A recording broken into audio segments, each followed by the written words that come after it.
அருள் மனம் கமழும் ஆஸ்தா தொலைக்காட்சி அன்பர்கள் அனைவருக்கும் இனிய வணக்கங்கள்.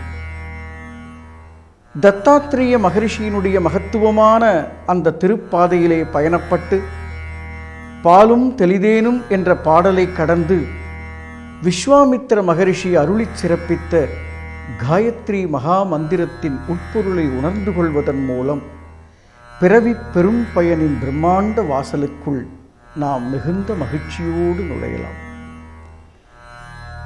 காயத்ரி மகா மந்திரம் என்ன சொல்கிறது, என்ன சொல்லிக் கொண்டிருக்கிறது?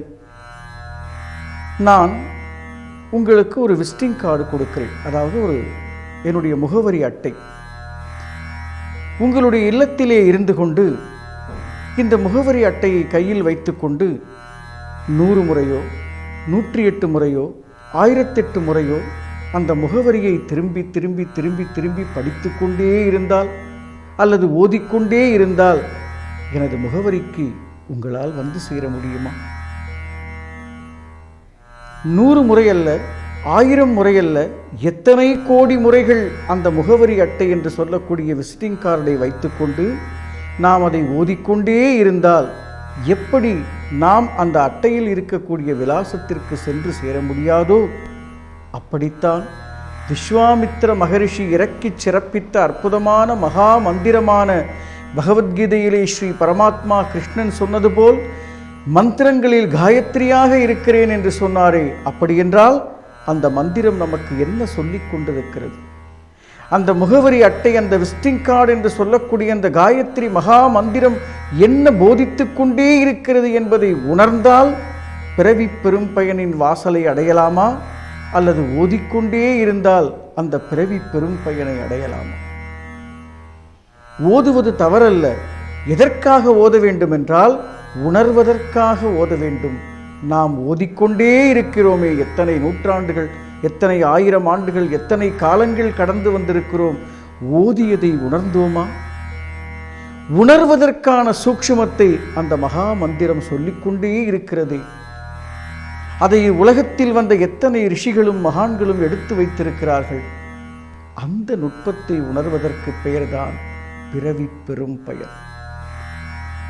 உடல் எடுத்த ஒவ்வொரு மனிதனும், ஒவ்வொரு மனுத்துகளும் அந்த ஞான வாசலுக்கு அடைய வேண்டும் என்பதற்காகத்தான் மகான்கள் காயத்ரியை இறக்கி வைத்திருக்கிறார்கள். காயத்ரி மந்திரம் மட்டுமல்ல, உலகத்தில் இறக்கி வைக்கப்பட்ட 7 கோடி மந்திரங்கள். பட்டினத்து சுவாமிகள் சொல்லுகிறார், 7 கோடி மந்திரங்கள் ஓதி என்ன கண்டாய், ஆற்றில் கிடந்தும் துறை அறியாமல் கிடக்கின்றனையே. ஆற்றுக்குள்ளேயே இருந்துக்கிட்டு அதனுடைய படித்துறை தெரியாம சுத்திக்கிட்டு இருக்கே. அந்த படி ஏறுவதற்கு, அந்த பிரம்ம பிரகாசம் என்று சொல்லக்கூடிய அந்த படி ஏறுவதற்கான வாசல் எங்கே இருக்கிறது? அந்த வாசலை தெரிந்து கொள்ள வேண்டாமா? அந்த மகத்துவமான பிறவி பெரும் பயன் என்று சொல்லக்கூடிய அந்த பிரம்மஸ்வரூபத்தை உணர வேண்டாமா? வாழ்க்கையினுடைய லட்சியத்தை, இலக்கை, நுட்பத்தை, ஞான பிரசாதத்தை அனுபவிக்க வேண்டாமா? அப்பேற்பட்ட உணர்வதற்கான திருமந்திரத்தினுடைய ரகசியத்தை இந்த மகத்துவமான வேளையிலே சமர்ப்பணம் செய்கின்றேன். ஓம் பூர்புவஸ்வஹ தத்சவிதுர்வரேண்யம் பர்கோ தேவஸ்ய தீமஹி தியோ யோ நஹ பிரச்சோதயாத். இது ஒரு அற்புதமான மூல மந்திரம். பிரம்மத்தை உணர்வதற்காக இறக்கி வைக்கப்பட்ட ஒரு ஞான திவ்ய பிரசாதம். இந்த மந்திரம் நமக்கு என்ன சொல்லிக் கொண்டிருக்கிறது, என்ன சொல்லிக் கொடுத்து கொண்டே இருக்கிறது என்பதை தெரிந்து கொள்வோம். மனிதனாக பிறந்த நமக்கு 3 நிலைகள் இருக்கின்றன. எப்படி உடல், மனம், உயிர் என்ற 3 திவ்ய பிரசாதங்களோடு நாம் இந்த பூமிக்கு வருகை தந்தோமோ, அதேபோல் நமக்கு 3 நிலைகள் இருக்கின்றன. அது என்ன 3 நிலைகள் என்றால், கனவு நிலை, விழிப்பு நிலை, உறக்க நிலை. கனவு நிலை, விழிப்பு நிலை, உறக்க நிலை. இந்த 3 நிலைகள் தவிர வேறு எந்த நிலையிலும் மனிதன் வாழ்வதில்லை. கூர்ந்து கவனித்து பாருங்கள். கனவு நிலை, விழிப்பு நிலை, உறக்க நிலை. இந்த மூன்று நிலைகளிலும் என்னுடைய அறிவினை எந்த சுடர் தூண்டுகின்றதோ, இந்த கனவு நிலை, விழிப்பு நிலை, உறக்க நிலை என்று சொல்லக்கூடிய இந்த 3 நிலைகளிலும் என்னுடைய அறிவினை எந்த சுடர் தூண்டுகின்றதோ அந்த சுடரினை தியானிப்போமாக. எவ்வளவு ஒரு அற்புதமான, ஒரு மிக மிக மிக மிக விசேஷமான உட்பொருள் பாருங்கள். இந்த 3 நிலைகளிலும் என்னுடைய அறிவினை எந்த சுடர் தூண்டுகிறதோ, தூண்டிக்கொண்டே இருக்கின்றதோ அந்த சுடரினை தியானிப்போமாக. இதுல வேற ஏதாவது பொருள் இருக்கான்னு தேடி பாருங்க. எதுவுமே இல்லை. அப்போ இந்த அற்புதமான மந்திரத்துக்குள் இருக்கக்கூடிய பொருள் நமக்கு இப்ப தெரிஞ்சது. இந்த பொருளுக்கு தெரிஞ்ச பிறகு நமக்கு 2 கேள்விங்க வரும். ஒன்று, இந்த 3 நிலைகள் என்று சொல்லக்கூடிய இந்த 3 நிலைகள்ல நம்மை தூண்டிக் கொண்டிருக்கக்கூடிய சுடர் எது? ஒரு கேள்வியாச்சா? அந்த சுடரை எப்படி தியானிப்பது? இந்த 2 கேள்விகளுக்கான பதில் தெரிந்தால் மட்டுமே மகா மந்திரமான காயத்ரி அந்த பஞ்ச ரூபங்களோடு பஞ்ச முகத்தோடு நமக்கு காட்சி கொடுக்கக்கூடிய அருள் கிடைக்கும். உணர்வது ஞானம், ஓதுவது பக்தி. ஓதுவது தவறல்ல, ஓதிக்கொண்டே இருக்கின்ற போது உணர்கின்ற வழிகாட்டக்கூடிய ஞான சர்க்குருவை கைகொள்ள வேண்டாமா? உணர்வதற்கான ஒரு மகத்துவத்தை நாம் அடைய வேண்டாமா? அந்த பிறவி பெரும் பயன் என்று சொல்லக்கூடிய வாசலுக்குள் நாம் பயணிக்க வேண்டாமா? ஏதோ வந்தோம், வாழ்ந்தோம், பிறந்தோம், இருந்தோம், உண்டோம், உணர்ந்தோம், புணர்ந்தோம், இறந்தோம் என்பதல்ல வாழ்க்கை. பிறந்து விட்டோம், பயனோடு வாழ வேண்டாமா? அந்த பயன் என்ன? பிறவி பெரும் பயன் என்ன? மகான்கள் இறக்கி வைத்த அத்தனை வேதங்களும் மந்திரங்களும், உலகத்தில் வந்த அத்தனை உபநிஷத்துக்களும் ஞானங்களும் எல்லாவற்றிலும் இருக்கக்கூடிய சூக்ஷ்மமான மகா மங்களமான உட்பொருள் உணர்ந்து அந்த பொருள் உணர்த்தும் படி நம் வாழ்க்கையினுடைய படிநிலை ஏற்றம்தான் மெய்யான பிறவி பெரும் பயன். நாம் ஏதோ ஒன்றில், ஏதோ ஒரு இடத்தில், எங்கோ ஒரு இடத்தில் சிக்கிக்கொண்டு இது மட்டுமே சரி என்று ஒடுங்கி செத்துப்போவதல்ல பிறவி பயன். ஓங்குதல் என்று சொல்லக்கூடிய மகா பிரம்மாண்டத்தை உணர்ந்து விஸ்வரூபமாய் இந்த உயிர்த்துளி ஓங்குவதற்கான ரகசியத்தை உணர்வதற்கு பெயர்தான் பிறவி பெரும் பயன். அந்த பெரும் பயனுக்கான விதைதான், அந்த பெரும் பயனுக்கான விதை விருட்சமாக ஆகக்கூடிய நிலைதான் இங்கே போதிக்கப்பட்டு கொண்டே இருக்கிறது. எந்த ஜென்மத்தில் செய்த புண்ணியம் வாய்த்ததோ, எந்த ஜென்மத்தில் ஞான அமிர்த பிரசாதத்தை இந்த அறிவு உட்கொண்டதோ, அவர்களெல்லாம் இந்த அற்புத பிரம்மாண்டத்தை அனுபவித்துக் கொண்டிருக்கிறார்கள். ஓதிக்கொண்டே இருக்கக்கூடிய ஒரு மந்திரத்தினுடைய உட்பொருள் உள்ளே இருக்கக்கூடிய 3 நிலைகளில் நமக்கு இருக்கக்கூடிய கனவு நிலை, விழிப்பு நிலை, உறக்க நிலை என்று சொல்லக்கூடிய 3 நிலைகளில் நம்மை தூண்டிக்கொண்டே இருக்கக்கூடிய சுடரை தியானிக்க வேண்டும். அப்போ அந்த சுடர் எது? அந்த சுடர் எங்கே இருக்கிறது? இந்த உலகத்தில் வந்த எல்லா மகான்களும் ஒரு செய்தி சொல்றாங்க, கடவுள் நமக்குள்ளதான் இருக்காரு. சரி, கடவுள் நமக்குள்ளதான் இருக்காருன்னு வச்சுப்போம். ஒரு சின்ன கேள்வி பாருங்க. நாம் ஒரு வீடு கட்டுறோம்.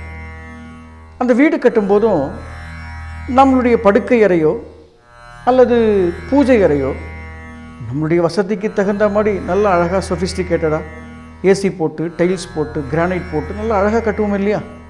நம்ம என்ன கழிவறையிலேயே போய் படுத்துப்போம்? ஒரு மனிதனாகிய, ஆறறிவு கொண்ட மனிதனாகிய நாமே நமக்கான ஒரு வீடு சமைத்துக் கொள்கின்ற போது, அந்த வீடு கட்டும்போது நம்முடைய படுக்கை அறையோ பூஜை அறையோ மிக அழகாக கட்டிக்கொள்ள தீர்மானிக்கிறோமே. இந்த பிரபஞ்சத்தையே கட்டி வைத்த இறைவன் நமக்குள் இருக்கிறான் என்றால் நமக்குள் என்ன இருக்கிறதப்பா?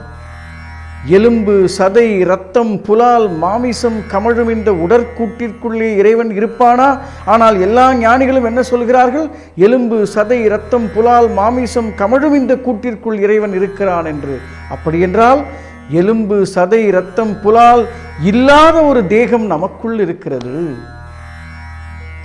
அந்த தேகத்திற்கு பெயர்தான் மரளி கை தீண்டாத மாணிக்க தேகம். யமன் வந்து அச்சப்படுகின்ற தேகம்.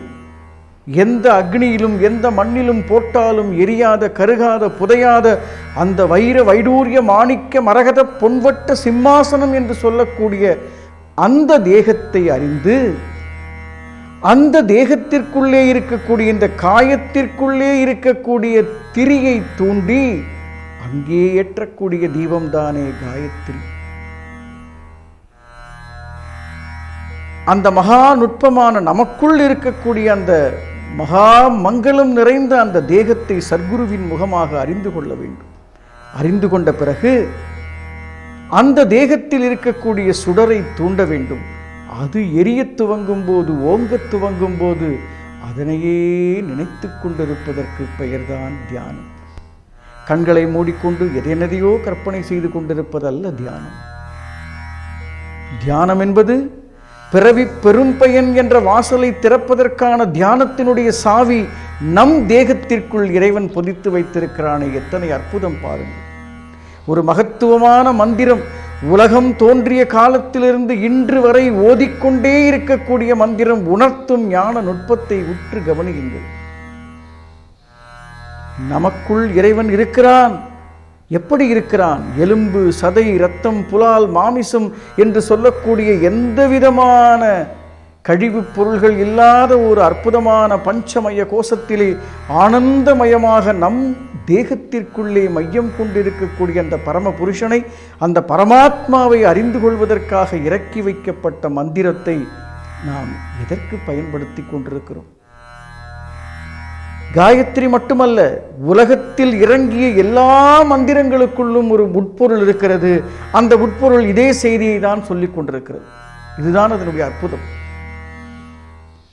இதுவரை உலகத்தில் எந்தெந்த மந்திரங்கள் வந்ததோ, எந்தெந்த மதங்கள், மார்க்கங்கள், மடங்கள், எந்தெந்த மந்திரங்கள் இந்த உலகத்தில் இறக்கப்பட்டதோ, அத்தனை மந்திரங்களும் சொல்லும் ஒரே பொருள், உள்ளே இருக்கும் ஆத்மஸ்வரூபியான அந்த ஆத்மநாதனை தரிசிப்பதற்கான ஓர் பாதையே தவிர, அதை மனம், வாக்கு, காயம் கடந்த எல்லையில் ஓதி ஓதி ஓதி ஓதி உணர்ந்து உட்கரைய வேண்டுமே தவிர, ஓதிக்கொண்டே இரு என்று எந்த வேதமும் எடுத்து வைக்கவில்லை. உணர்வதற்கான ஒரு ஞான நுட்பத்தை, ஞான தூண்டுதலை எது விதைக்கிறதோ, என்றைக்கு விதைக்கிறதோ, என்றைக்கு நம் திருச்செவிக்குள் இந்த பிரம்மாண்ட ரகசியத்தை இறைவன் அனுப்பி வைக்கின்றானோ, அன்றைக்கு காயத்ரி ஜொலிக்க ஆரம்பிப்பார். சர்வ சகல அண்ட சராசரங்களையும் படைத்து, 7 புவனங்களையும் 84 லட்ச பேதா பேதங்களையும் படைத்து இயங்கிக் கொண்டே இருக்கக்கூடிய அந்த மகா பிரபஞ்சம் உனக்குண்டான வாசலையும் எனக்குண்டான வாசலையும் திறந்து வைக்கும். எத்தனை அற்புதம் பாருங்கள். அதுதான் சேற்றுக்குள் மலர்ந்த செந்தாமரை. இந்த உடல் என்பது காமக்குடுவை, காமத்தால் வந்தது. ஆனால் இந்த காமத்திற்குள் ஒரு ஞானம் இருக்கிறது. அழியக்கூடிய இந்த தேகத்திற்குள், அழிந்து மண்ணாகி போகக்கூடிய, சாம்பலாகி போகக்கூடிய இந்த உடம்பிற்குள் ஒரு அற்புதமான ஆம்பல் மலர் இருக்கிறது. சாம்பல் எனச் சாயும் சோற்று குடுவைக்குள் ஆம்பல் மலர் உண்டு அறி. உற்ற சிவத்தை, உயிர் கலந்த மோனத்தை ஒற்றை நொடிக்குள் உணர்ந்து கொள். சாம்பல் எனச் சாயக்கூடிய இந்த சோற்று குடுவைக்குள் இருக்கக்கூடிய அந்த ஆம்பல் மலரின் ரகசியம்தான் உலகத்தில் வந்த அத்தனை மந்திரங்களும், அத்தனை வேதங்களும், அத்தனை நாதங்களும், அத்தனை மணி மந்திர ஔஷதங்களும், இறக்கி வைக்கப்பட்ட அத்தனை பொருட்களும் அந்த ஒரே ஒரு இலக்கிற்காகத்தான். அந்த ஒரு இலக்கு தான் இந்த பிரம்மாண்டம் என்று சொல்லக்கூடிய நம் தேக ஆலயத்திற்குள்ளே இறைவன் அதை பதித்து வைத்திருக்கிறான். இதற்குத்தானே பிறவி. பணம் சம்பாதிப்பதற்கும், பொருள் சம்பாதிப்பதற்கும், புகழ் சம்பாதிப்பதற்கும், பதவி கர்வம் சம்பாதிப்பதற்கும், பொறாமைப்படுவதற்கும், அடுத்தவரை கெடுப்பதற்கும் நம்மை நாம் உணர வேண்டாமா? எனக்கு அவனை தெரியும், இவனை தெரியும், நான் என்ன வேணா செய்வேன் என்று சொல்லிக் கொண்டிருக்கிறோமே. நமக்கு நம்மை தெரியுமா? நமக்குள் இருக்கும் அவனை தெரியுமா? அதையெல்லாம் தெரிந்து கொள்வதற்காக எத்தனை வாசல்கள், எத்தனை பிரம்மாண்டம் பாருங்கள். காயத்ரி மட்டுமல்ல, இன்னும் ஓம் நம சிவாய என்ற ஒரு மகா மந்திரம் இருக்கிறது. பஞ்சாட்சரம் என்று சொல்வார்கள். ஓம் நமோ நாராயணாயா என்று சொல்லக்கூடிய அஷ்டாட்சரம் இருக்கிறது. முருகனுடைய ஓம் சரவணபவா என்று சொல்லக்கூடிய ஷடாட்சரம் இருக்கிறது. இப்படி எத்தனை மந்திரங்கள்! பஞ்சாட்சரம் தெரியும், ஷடாட்சரம் தெரியும், அஷ்டாட்சரம் தெரியும், ஏகாட்சரம் தெரியுமா? ஏகாட்சரம் என்று சொன்னக்கூடிய நல்லா யோசித்து பாருங்கள். உலகத்தில் இருக்கக்கூடிய எல்லா தெய்வங்களுக்கும் மந்திரங்கள் எடுத்து வைத்திருக்கிறோம்.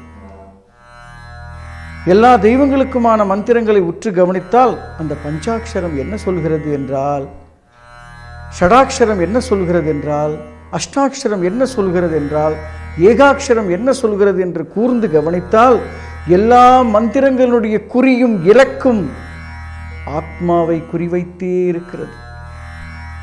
உன் உயிர் பொருளை அறிந்து கொள். எல்லா மந்திரங்களும் உயிரை குறிவைத்து ஆத்மாவை குறிவைத்து இலக்காக இறக்கி வைக்கப்பட்டிருக்கிறது. ராமானுஜ பெருந்தகை கோபுரத்தில் ஏறி நின்று ஓம் நமோ நாராயணா என்று சொன்னாரே, எத்தனை பேருக்கு ஆத்ம ரகசியம் புரிந்தது. என்னுடைய குரு எனக்கு உபதேசித்த தீட்சை மந்திரமாக சொன்ன அந்த மந்திரத்தை சொன்னால் என் தலை வெடித்து நான் நரகத்திற்கு சென்றாலும் இந்த உலக மக்களுக்கு பயன்பட வேண்டும் என்று சொல்லிக் கொடுத்தாரே, எத்தனை பெரிய அற்புதம்! உயிரை இலக்கு வைத்து சொல்லப்பட்ட அந்த மகா மங்களமான உலகத்தில் வந்த எல்லா மந்திரங்களுடைய ஒட்டுமொத்த சாரமாக காயத்ரியை கையில் பிடிப்போம். இந்த காயமே திரியாக எரிய வேண்டும். இந்த காயமே திரியாக ஜுவாலாமுகியாக மகா மங்களமாக ஒலிக்க வேண்டும். அப்பேற்பட்ட அந்த ஜுவாலாமுகியினுடைய மந்திரம்தான் காயத்ரி மகா மந்திரம். அந்த காயத்ரி மகா மந்திரத்தை குரு முகமாக உணர்ந்து தீக்ஷா ரகசியமாக பெற்று ஓதி உணர்ந்து பிறவி பெரும் பயனுடைய வாசலுக்கு எல்லோரும் வாருங்கள், வருவீர்கள் என்ற நம்பிக்கையில் ஆஸ்தா தொலைக்காட்சியின் மகா பிரம்மாண்டமான பிறவி பெரும் பயன் என்ற ஒரு உன்னதத்தை இந்த பிரபஞ்ச திருவெளியில் சமர்ப்பணம் செய்கின்றோம். அனைத்து ஆன்மீக அன்பர்களுக்கும் நன்றிகளும் வணக்கங்களும்.